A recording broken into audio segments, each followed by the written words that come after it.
We need it. Oxygen. It's why we breathe.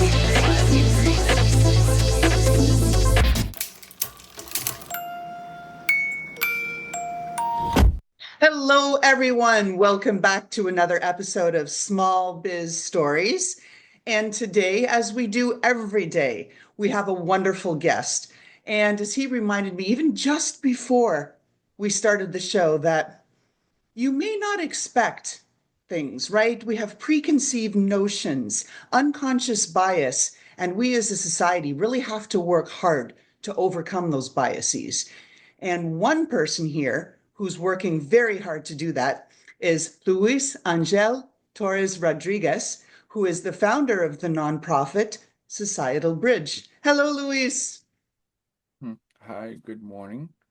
Thank you for having me today. Well, as I say, I'm always excited to bring different guests to our show and to our audience because it takes a village, right? All of us as small business owners and entrepreneurs need to lean on each other, but we also need to learn from each other because we've all walked different paths. So, Luis, I always start off, tell our audience what you're really good at. Uh, So, first, I am really deeply honored to be on this podcast hosted by you. You're just incredible, amazing, and so thank you so much for having me. I have personally benefited from your expertise and your guidance. Just a little backstory, you were so helpful in me establishing a 501(c)(3), which I am so grateful for. Yes. So I'm excited about the amazing things that we're going to continue doing together to change lives and just to create opportunities for folks who really deserve that second chance. So let me just formally introduce myself. My name is Luis Angel Torres Rodriguez, and I am the founder of the Societal Bridge Incorporated. It's a 501(c)(3) nonprofit organization based in New Jersey, committed to empowering returning citizens by providing them with the tools and resources and support they need to reintegrate successfully and back into their communities. Um, but our mission in Societal Bridge is really clear. We exist to provide returning citizens with comprehensive employment services, guiding them through the sometimes often overwhelming process of reentry and helping them secure meaningful employment. And by doing this, we aim to reduce recidivism, increase economic stability for the individual and their families, and rebuild a more inclusive community. Oh, hallelujah to all of that. And so, a couple of things there that I want to just touch on. So, first, how important this is to the state of New Jersey, where you've incorporated, and to the country. I think a testament of that is you applied for nonprofit status, which typically takes 10 to 12 months in current and sort of standard times within New Jersey. You got yours in less than a month. It was Less than a month, crazy. which was really surprising. These are the steps that I've taken for the past year and a half, almost 2 years, working on Societal Bridge. And I was just fortunate um, to be introduced to you, and you just really guided me through the steps, and here we are, and hopefully we can do much more, working together and helping other folks, and establishing their business and growing their business. Absolutely. And helping others, right, make that impact. And so, a couple of the things again that I wanted to touch on. So, you've used the term reentering citizens. Not everybody in our audience may be familiar with that, but this also speaks to how we opened the podcast about unconscious bias and using labels and things. I'd like you to say to our audience in your own words what re-entering citizens means in plain speak so that people get a sense of who we're dealing with here and what we're talking about today. That is a great question. So here in New Jersey, we have coined the term returning citizens, which is another term of formerly incarcerated. or the system impacted. We thought it was more dignified way of addressing these folks who have a criminal past by referring them as returning citizens. It's a term that has spread throughout New Jersey, and hopefully we can incorporate that throughout the country. I think it's part of the reentry process, part of the reintegration process to um, look at these folks who have made mistakes in their past and want to change their lives, and look at them in a dignified way, in a respectful way. And I think most of them do deserve that. So we refer to them as returning citizens. Well, that's just it. And I would even argue that all of them deserve that. If they have completed their sentencing, they've done the time, right, for the crime, then they are deserving of it, unless they have exemplified horrific behaviors in prisons and things, but then they're not likely to be paroled or released because they haven't learned. And so you're right, I guess most do. And let's talk about that because you, like most folks and most entrepreneurs, they solve a problem that they've personally felt with. I felt, I should say again. We'll bleep that little part out. Most entrepreneurs solve a problem that they have personally been impacted by. And so, with you in Societal Bridge, Luis, what would you like to tell our audience without me making you uncomfortable or anything, a little bit about your connection to Societal Bridge and why it was so important to you to form this nonprofit? So I'll tell you, currently I work for the Department of Corrections. I am also a supervisor at a sports arena, and I'm also a election official in Hudson County in New Jersey. This is all possible because people or agencies gave me a chance, and well deserved. I'm currently also a student at Rutgers University here in Newark, um, Yay. um, earning my master's degree in criminal justice. So I say this to say that it is possible because people saw uh, the potential in someone who had them lived experience in the carceral space. And so I'll give you a little background. I understand, excuse me, I understand the challenges of reintegrating into society after incarceration because I lived them. I lived that experience. I spent 30 years in the carceral system, where I heard about the countless individuals struggling to find employment, battling the weight of the stigma associated with having a criminal record, and just being denied the second chances that they desperately, you know, wanted and deserved. So when I came home, I was one of the fortunate ones to have the support system. But unfortunately, most of the folks that come out of the carceral space don't. And I went through most reentry organizations, and I went through their reentry orientation process because I wanted to see what it was like.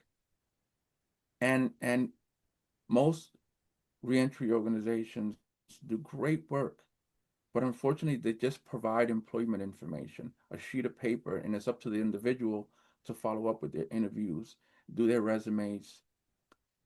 And for someone who has spent 15, 20 years in the carceral space, that's frightening. So I knew that was a problem, and I knew a problem I needed to solve. Um, so the stigma of a criminal record often overshadows their potential. No matter how qualified or motivated these individuals are, it overshadows it. So many of them turn away before even given that chance to prove themselves. This is why I established Societal Bridge to fill that gap. We we were created to confront the stigma, break down the employment barriers, and to ensure that returning citizens are met with the opportunity and not the obstacles. Through through personalized reentry support, reentry readiness training, this is the kind of stuff that Societal Bridge provides to these folks who are just simply seeking just that second chance that they deserve to be back integrated back into their communities. So we're not just providing recruitment services, employment services, educational services, but we're empowering them to rebuild their lives with, with dignity, with purpose, and a real chance to success. And this has become more important than ever because the latest statistics show that, are you ready for it? 77 million Americans, that's one in three, have a criminal record. Of course, the criminal offenses vary widely from illegal use of banned substances to murder charges, right? There's the whole gamut, but one in three Americans has a criminal charge. And so we need to find ways as a society to be able to support these folks and also be able to leverage them, right? To help that economic engine grow within our community, the families that they're part of, and just overall our gross domestic product and just contributing and adding value, right, to society and to the world. So when you hear those numbers, does that just make your mission even more important, Luis? Yet the mission is very important. The mission is very important for several reasons. One, it provides folks who have lived experience with an opportunity to do better in their lives. And it reduces recidivism and it protects our community from folks coming out and reoffending. So it's and then so that's the personal part. In the business side, it provides an employer an opportunity, a cost-effective opportunity to their hiring practice. So it's a win-win for everyone, for not only for the employer, but for the individual coming out, who we aim to provide empowerment and it supports our communities. It gives a safer communities. And so this is the mission that we're in, and this is why it's so important and investing in returning citizens. Yes, I always focus on the triple win, as I like to call it. So it's two forces align, right? In this case, Societal Bridge and nonprofits that are providing support for reentering citizens. Then there's, of course, the win for the citizen who is reentering and motivated to make a difference. And then the impact it has by combining on society. Society wins because we keep our communities safer. We don't pay the tax burdens of supporting these citizens while they are incarcerated. Instead, the person who has re-entered society and re-entered the community is a tax-paying member of the society and helping and doing all of the things to make our communities great. So that's really important, right? The triple win, because wow, the impact it can have if we all thought that way. Correct. I definitely agree. I know there are many organizations out there that do great work, like I said before. And but one of the many things that stand out about Societal Bridge is that like I said, we're not just providing jobs. We're just creating and changing lives. Um, so the return on our investment in our work is profound.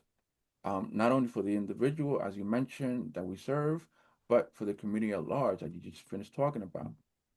So when we talk about why is it important to invest in our returning citizens? Why is it important to give folks who have some lived experience a second chance at life to better their lives, to better their families' lives, to better our communities, right? So when we empower returning citizens with jobs, we're also helping, we're also helping that whole collective community. And we're strengthening family at the same time. So Economically, it's beneficial not only just for the individual, but it extends to our economy and our society at large. So I think that part of what we are aimed to do is change the narrative, change the perception about folks who are still hesitant, who are still on the fence about providing that support, about investing in returning citizens. And we want to change that. We want not only just to provide the employer, but to let society at large know that there are folks who really deserve a second chance, who really For have sure. paid their debt to society and just want to change their lives. And this is where we come in. And that's right. And through the course of my podcast here on entrepreneurship, we've been at it for a while. We're in season 5 now. We've had 4 guests who have previously been incarcerated and re-entered society, and they're doing things to make a positive impact on their lives, their families' lives, and on society. And I really want to set a little bit of context for our listeners because I think it is really important. So I don't have those lived experiences, but having talked at length to multiple guests who have, here's what they say and what they've experienced. We've all heard or experienced how difficult it is when we leave home in high school. We have all that structure of high school. The parent wakes us up, makes sure we get our breakfast, packs our lunch, gets us on the bus, gets us to school. Then the school does its thing. Oh, you've got this math at the first period, then you've got English second period, whatever. All of the structure. When we go away to college, we don't have that structure. We have to figure it out on our own. We're often in a different town. We're often on a very big campus where you can't even find the building where your math class is or whatever it is. You've got to figure that out. You've got to figure out how to feed yourself such o'clock. And that's very difficult without that structure. And then for those of us that are listening that are entrepreneurs and small business owners, we don't have the playbook, even though we listen to a ton of other podcasts and we read all kinds of stuff. There's no specific path for, hey, you, Laurelyn, this is how you're going to move Steer Us Forward or my nonprofit Helpopedia. There's no path. There's no lights on the runway. You're going in the dark and you're tripping and you're going. Okay, so I set all that up. Can you imagine doing this as somebody who has spent time in prison, has returned to society, doesn't have a support group, doesn't even know where to start, has no structure anymore, and they want to start a business? Wow, right? The level of difficulty is ginormous. And I know that's not a word, but this is where I encourage all of us in society to really think about that contextually, right? Have some empathy and understanding for what it's like for that individual. It's terrifying. It's terrifying for and I encounter individuals who come out and we assist them in trying to just successfully reintegrate and that transformation. But they express their fear is and they don't know, so they need that guidance. They need that guidance that you're talking about, not to hold them or her by the hand, but that guidance and continuous support. And we knew that that was really important. So that's one of the 4 things that stands out when it in terms of reentry organizations and providing that kind of services. So we so on our end as Societal Bridge, we're going to provide that continuous support. So it doesn't end when the individual is hired. So it's what we refer to as post employment support. So we're going to continue to maintain that support to ensure that there are no triggers associated with their post traumatic experiences, that they are getting along with the employer, and that the employer is getting along with our returning citizens, and that their transition into back into the community is a smooth one. So we knew that that was really important because for someone who has spent so many years in incarcerated, they're unfamiliar with the job process, with the employment process.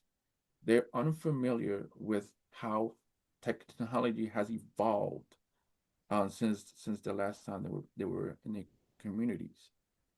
So these are all the many factors that they have to overcome, and these are the challenges that they have to overcome.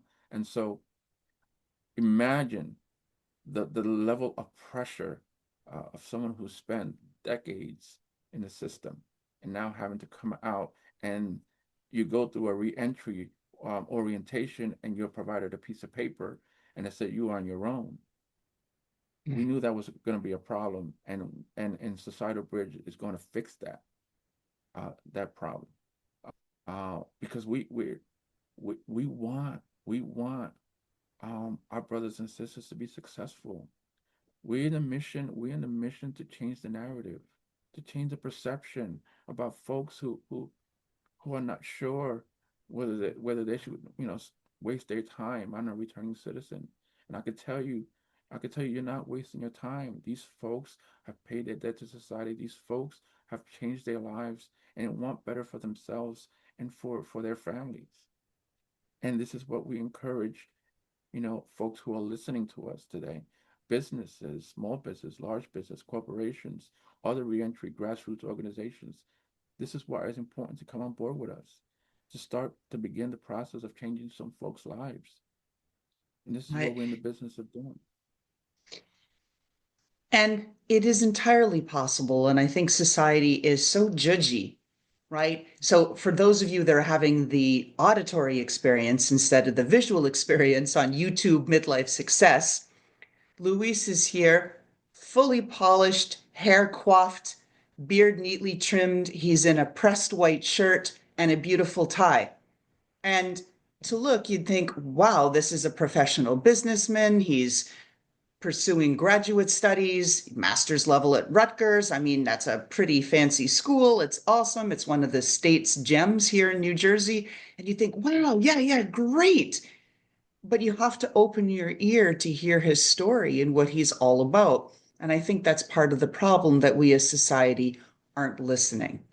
Do you think that that's part of the issue, why the stigma continues, Luis? Is this, and what are you doing to address that, helping your clients? So before I took the job at the Department of Corrections, I was doing a lot of advocacy work with the ACLU here in New Jersey, other grassroots reentry organizations, and just going out to these venues and getting the opportunity to share my story and to share the importance of investing in returning citizens. And when I walk in the room, um, no one would know where I came from unless I told them. When I was being interviewed for the state job, and and I walked into the building, the people who were going to interview me walked by me and said good morning to me, but that was it. They didn't realize that I was the one that was getting interviewed, because this is not what they expected. And so my mission before I even got the job was just that, to show that this is what redemption looks like. This is what change looks like. And I'm one of many examples. I just happen to be eager and enthusiastic to be the face of what change and redemption looks like.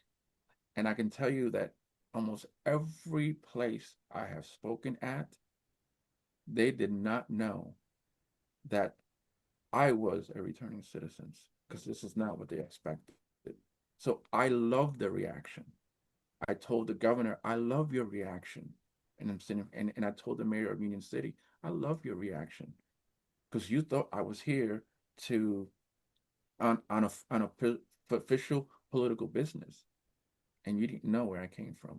But this is That's the right. reaction I'm looking for, because this is the mission that we're in, to change the perception about returning citizens, and why it's so important just to invest in people who who look like me, who are just as equally qualified as anyone else. That's right. And 1 out of 3 Americans, right? 1 out of 3 has a criminal record. That's mind-boggling. So we need to show a little more kindness and understanding.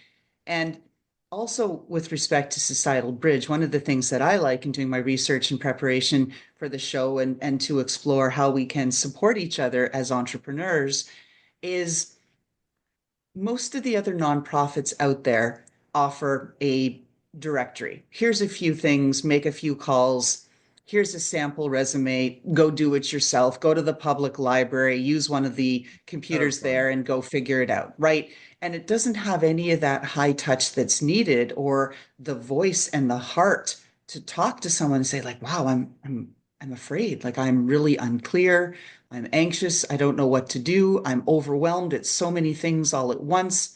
And I love that you're bringing your vision to this, to Societal Bridge, in a way that really takes the citizen all the way through, step by step by step, but that you don't let go.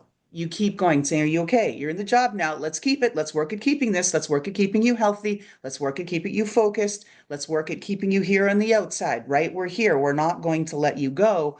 And I think that's highly unusual in the field that you're in, given what some of the other nonprofits in the same space do. So I want to commend you on that. Thank you. Definitely, I think that is a crucial part of the process, of the reintegration process that unfortunately not many reentry organizations provide. Right. And I think we are going to fill that gap because it's an important gap to be filled. Oh, yes. And I think it just positions the clients that you support for greater success because you've got that hand holding throughout their journey just to really Yes. get them on solid foundation and enable them to be independent. So, as we're wrapping up here, Luis, how can people find you or Societal Bridge? Where do they go?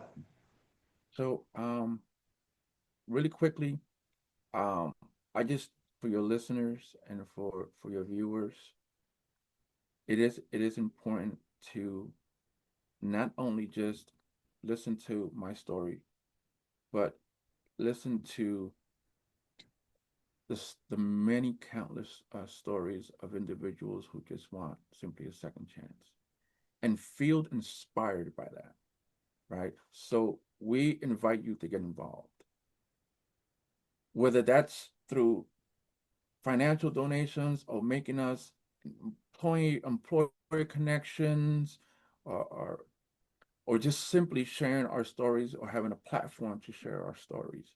Every contribution in our mission counts. So you can find us through societalbridge.org, it's a website.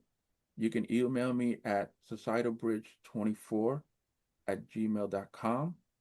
You can call me directly at 201-546-6143. You can also contact Ms. Laura Lynn um, as Steer Us, and we will she can connect um, you with us. And I think that today is a huge step in making a huge impact in folks' lives on both sides. Of course, on the individual and the returning citizen side, and making a huge impact on your listeners and all your viewers who I hope are inspired to get involved in our mission. At the very least, and not to trivialize what you've just done, but I've had 234 guests. No one has ever shared their cell phone. So that in itself should inspire people to be brave, step up, lean into entrepreneurship, and find ways to help each other. All right, Luis, last question. Not related to Societal Bridge. This is about you, your personality. It's my signature question. If we could look into your closet, so we know we see there's suits and ties and shirts and all that stuff, but I'm interested in shoes. I love shoes. If there was a pair of shoes or boots that you took out of your closet that said, "These are Luis Angel Torres Rodriguez. What are we looking at? Describe them for our audience. I went I went to the Bronx and I was walking through a shoe store and I saw a pair of sneakers that were um wrapped up, or it's a flag. It's a sneakers with a Puerto Rican flag, and it has Puerto Rican all over it. It is an elaborate, vibrant pair of sneakers that I bought, and I love them. And one day I will share a picture of that with you. That is my favorite pair of shoes in my collection, in my huge collection of shoes. Perfect. See, that's what we love hearing, right? It's all like we all have some pair of shoes, something that identifies with our personality, aligns with it. Like I'm a glitter girl, right? It's all about like it's denim, but it's sparkles, right? Denim and rhinestones. Why not? So, with that, listeners, thank you so much for being part of the story here today with Luis, who's shared his personal story and his commitment to helping change the lives of reentering citizens through his incredible work at Societal Bridge. Thank you, Louise. Thank you so much for having me again.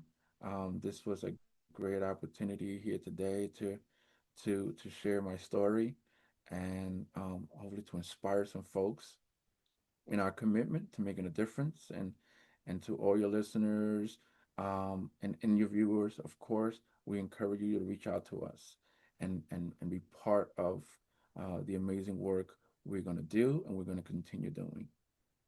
Indeed, because you've inspired me, Luis. Entrepreneurship is not easy. You add all the complexity that you bring to it with your background, and wow, right? You have shown the world that you can do hard things, and that should be inspiration for all of us walking this path of entrepreneurship. Thank you, Luis. And how about that fantastic intro by Touch Circle?